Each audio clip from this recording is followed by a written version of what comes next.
नमस्कार दोस्तों हम लोग यहाँ पर इतिहास पढ़ रहे हैं। आधुनिक भारत का इतिहास, मॉडर्न इंडियन हिस्ट्री, जिसमें अभी तक हम लोग बाद का मुगल काल पूरा पढ़ चुके हैं और फिर पढ़े हैं यूरोप की जो कंपनियां थीं वो इंडिया आ रही थीं लगातार। पुर्तगाल, डच, इंग्लिश, डैनिश, फ्रांस, उनके बारे में डिटेल देखे हैं। इसके बाद फिर हम लोगों ने पढ़ा है और यह जो चल रहा है अभी टॉपिक हम लोगों का वो ये चल रहा है कि इंग्लिश कन्क्विस्ट इंडिया, मतलब अंग्रेजों ने जो यहाँ रह गए थे उन्होंने इंडिया पे अपना वर्चस्व कैसे जमाया, अपना अधिकार कैसे जमाया। शुरुआत उन्होंने की बंगाल से की। बंगाल में आपको पता है प्लासी और बक्सर के युद्ध होते हैं वहाँ पर, वहाँ से शुरुआत हुई है। और फिर ये आए दक्षिण भारत में मैसूर में, वहाँ पर इन्होंने टीपू सुल्तान, हैदर अली वगैरह उन लोगों को हराया। इसके बाद अब आते हैं लोग मराठा साइड में। तो ये जो पिछले वाला लेक्चर है हैदर अली वाला, टीपू सुल्तान वाला या बंगाल का, आपने अगर नहीं देखा है तो आप देख सकते हैं। डिस्क्रिप्शन बॉक्स में सभी का लिंक मिल जाएगा, वहाँ से आप इनको देख सकते हैं। और अगर अभी तक आपने चैनल को सब्सक्राइब नहीं किया है तो आप चैनल को सब्सक्राइब कर लीजिए और बेल आइकन दबा दीजिए। जब आप सब्सक्राइब कर लेंगे, बेल आइकन दबा देंगे तो आपको नोटिफिकेशन मिल जाएगा। आज हम लोग पढ़ेंगे कि अंग्रेज जो हैं उन्होंने मराठाओं पे या महाराष्ट्र में अपना वर्चस्व कैसे जमाया। तो ऐसे चले ये लोग, ये मान लीजिए इंडिया का मैप है ऐसे करके, तो बंगाल पे इन्होंने जीता, फिर ये इधर आ गए, इधर वर्चस्व जमा लिया पूरा साउथ में, दक्षिण में। अब ये रह गया क्षेत्र, तो ये मराठा वाला और मद्रास और जो मराठा वाला क्षेत्र है महाराष्ट्र वाला, उस पर इन्होंने कैसे वर्चस्व जमाया ये आज हम लोगों को पढ़ना है। तो शुरुआत होती है यहाँ पर मराठा है, मराठा साम्राज्य की, वो शिवाजी महाराज जी से होती है। शिवाजी महाराज ही हैं जिन्होंने मराठा साम्राज्य का पूरा एक नींव रखी और इन्हीं के देखरेख में मराठा साम्राज्य का उदय हुआ। 1627 में इनका जन्म होता है शिवनेर के दुर्ग में, शिवनेर के किले में इनका जन्म होता है। ये शिवनेर है और जुन्नार के समीप एक किला है। इनके पिताजी का नाम साहिजी भोसले है और माता जी का नाम जीजाबाई है। जिनका सबसे ज़्यादा शिवाजी के व्यक्तित्व पर प्रभाव पड़ा है उनकी माता का पड़ा है, जीजाबाई का। इनकी सौतेली माँ भी रही जिनको विमाता बोलते हैं, तुकाबाई महते थे। इन्हीं के साथ साहिजी भोसले सबसे ज़्यादा समय बिताते थे। ये है, इसका थोड़ा सा देख लेते हैं शिवनेर है कहाँ। शिवनेर मैप में देखिए आप, शिवनेर ये है मुंबई महाराष्ट्र से, ये शिवनेर है। तो शिवनेर का एक किला, यहाँ पर इनका जन्म हुआ था। लेकिन इनकी जो राजधानी इन्होंने बनाई थी वो रायगढ़ के किले में बनाई थी, याद रखना आप ये।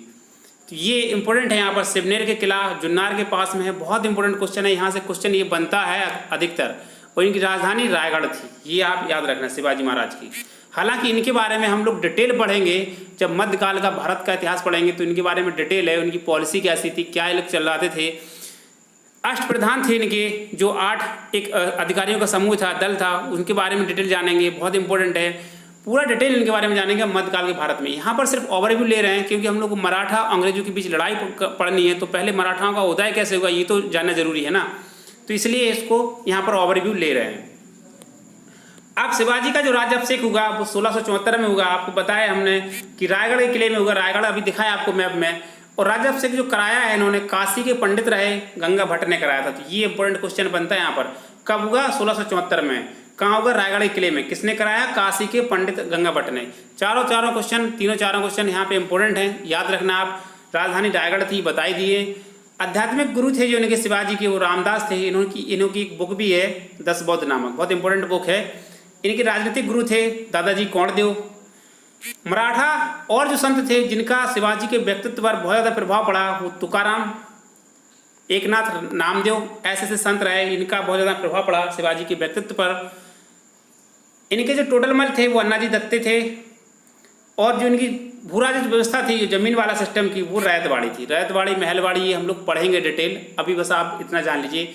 तो यहाँ पर हम लोग बस इनका ओवरव्यू देख रहे हैं। ये शिवाजी महाराज ने अपने जो उदय किया था, या अपने मराठा साम्राज्य का जो वर्चस्व जमाया था वो इस वाले क्षेत्र में था। ये शिवाजी महाराज का वो है। बाद में तो मराठाओं का बहुत बड़ा क्षेत्र हो गया था, वो अब हम देखेंगे। तो ये था। इसके बाद शिवाजी महाराज की अब हो जाती है मृत्यु। अब शिवाजी महाराज की 1680 में जब मृत्यु होती है, तो आपको पता शिवाजी महाराज की 3 पत्नियाँ थीं। पुत्तीबाई जो पत्नी थी वो शिवाजी महाराज के साथ जल गई थी, उनका बारे में यहाँ पर जिक्र नहीं है। इनकी 2 पत्नियाँ थीं, साईबाई निवालकर और सोयराबाई। मैं यहाँ लिख देता हूँ, इसको ऐसे ही चार्ट आप याद रखना। 1630 नहीं है, 27 यहाँ पर लिख लेना, ये 27 है, 27। यहाँ पर साईबाई निवालकर, साईबाई निवालकर, ये जो पत्नी थी इनकी शिवाजी की, इनके जो पुत्र थे वो संभाजी थे। 87 नहीं है, 89 है। और दूसरी जो पत्नी थी इनकी सोयराबाई, तो सोयराबाई के जो पुत्र थे सोयराबाई। सोयराबाई के जो पुत्र थे वो राजा राम थे। तो इनके पुत्र सोयराबाई के राजा राम थे और संभाजी जो पुत्र थे वो सायबाई निवालकर के थे। हुआ ये कि बढ़े तो संभाजी थे सबसे बड़े इनके पुत्रों में, लेकिन सोयराबाई ने शिवाजी की जो मरने के बाद शिवाजी ने किसी को अपना उत्तराधिकारी घोषित नहीं किया था। जब इनकी मृत्यु हुई इसके बाद गद्दी के लिए संघर्ष होने लगे, तो ये सोयराबाई ने राजा राम के लिए इनको घोषित कर दिया उनका उत्तराधिकारी। लेकिन बड़े ये थे संभाजी, तो यहाँ पर लड़ाई हुई दोनों लोगों के लिए। दोनों लोगों के बीच में गद्दी को लेके संभाजी इसमें जीत जाते हैं और संभाजी वहाँ पर महाराज बनते हैं शिवाजी के बाद। 1680 से 89 है, 89 है, 87 नहीं है। यहाँ पर ये महाराज बनते हैं। तो ये जो पुत्र है वो सायबाई निवालकर के थे और यहाँ पर जो राजा राम जो हार गए वो सोयराबाई के थे, ये आप याद रखना। इसके बाद फिर जो दूसरे जो शासक बनते हैं वहाँ पर वो राजा राम ही बनते हैं वहाँ पर, जो सोयराबाई के पुत्र थे। और संभाजी की जो पत्नी थी, ये इंपॉर्टेंट है याद रखना, इनका पत्नी थी येसुबाई थी। तो इनकी पत्नी येसुबाई थी संभाजी की, यहीं लिख लेना इनको, चाहे तो बगले ही में यहाँ पर अपने से चार्ट बना लेना एक। तो येसुबाई इनकी पत्नी थी संभाजी की। और राजा राम की जो पत्नी थी वो ताराबाई थी, ये इंपॉर्टेंट है। अब संभाजी की पत्नी येसुबाई और संभाजी से एक लड़का होगा, साहूजी द्वितीय नाम दिया गया इनका, सॉरी साहूजी महाराज। और राजा राम और ताराबाई से जो लड़का होगा वो शिवाजी द्वितीय नाम दिया गया।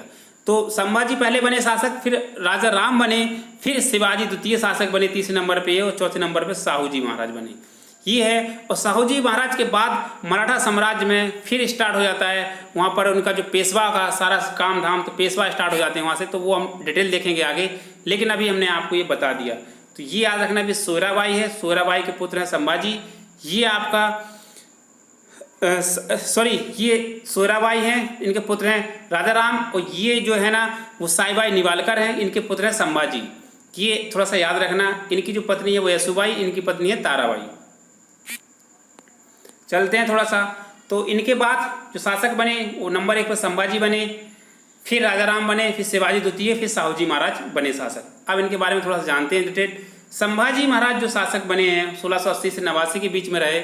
आपको बताया है कैसे लड़ाई हुई थी संभाजी महाराज और साहूजी के, राजा राम मोहन राय सॉरी राजा राम के जो बीच में। तो संभाजी वहाँ पर जीत जाते हैं और ये शासक बनते हैं। माता इनकी बताई थी सायबाई निवालकर के पुत्र, ये जो कि 2 पत्नी थी उनकी शिवाजी महाराज की, सायबाई निवालकर के पुत्र थे। इनकी पत्नी थी येसुबाई थी, इंपॉर्टेंट थोड़ा याद रखना। इन्होंने अपना जो राज्याभिषेक कराया वो उज्जैन के कवि कलश के माध्यम से कराया था। ये तो इनके लिए बारे में सबसे बड़ा इंपॉर्टेंट बस यही है संभाजी के बारे में। अब इन्होंने लड़ाई लड़ी अकबर के साथ, अकबर के साथ लड़ाई लड़ने के बाद ये पकड़े गए, और पकड़ने के बाद अकबर ने इनको मार दिया था, मौत के घाट उतार दिया था। बर्बर घटना थी अकबर के काल की, ये समझ सकते हैं आप। तो ये यहाँ पर संभाजी की पूरा चैप्टर खत्म होता है। अब आते हैं राजा राम। तो राजा राम 1 साल रहते हैं 89 से 1700 तक। ये जो पुत्र थे वो सोयराबाई के थे, वो सायबाई निवालकर के थे, ये सोयराबाई के पुत्र थे, शिवाजी की जो दूसरी पत्नी थी। अब राजा राम जो थे, इनकी जो पत्नी थी वो ताराबाई थी, और इनसे एक लड़का हुआ था वो शिवाजी द्वितीय था, अभी बताएंगे। तो ताराबाई थी। अब ये हुआ ये राजा राम ने क्या किया कि मराठा साम्राज्य पर जैसे ही ये गद्दी पे बैठे, इन्होंने मराठा साम्राज्य की सत्ता का विकेंद्रीकरण कर दिया। विकेंद्रीकरण मतलब ये होगा कि सत्ता को सब लोगों में बांट दिया, एक जगह केंद्रित नहीं रही। जैसे शिवाजी महाराज जो थे तो सत्ता एक शिवाजी महाराज के कंट्रोल में था पूरा साम्राज्य। यहाँ पर उन्होंने सबको पावर दे दी गई, जो अलग अलग क्षेत्र थे उनके मराठाओं के, तो सत्ता का विकेंद्रीकरण कर दिया गया। इससे क्या होगा कि सबके पास थोड़ी थोड़ी पावर हो गई, निर्णय ले सकते रहे। तो उन्होंने मुगल का वर्चस्व वहाँ पर नहीं जमने दिया, मुगलों का, औरंगजेब का खासकर, ये यहाँ पर इम्पोर्टेंट रहा। तो सत्ता का विकेंद्रीकरण यहाँ से होने लगा मराठाओं में।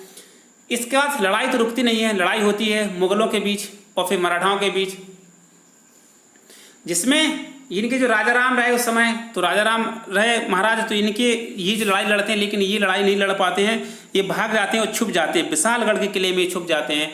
अब जब छुप गए तो अब जो कमाल संभालती हैं वो येसुबाई संभालती हैं, संभाजी की पत्नी।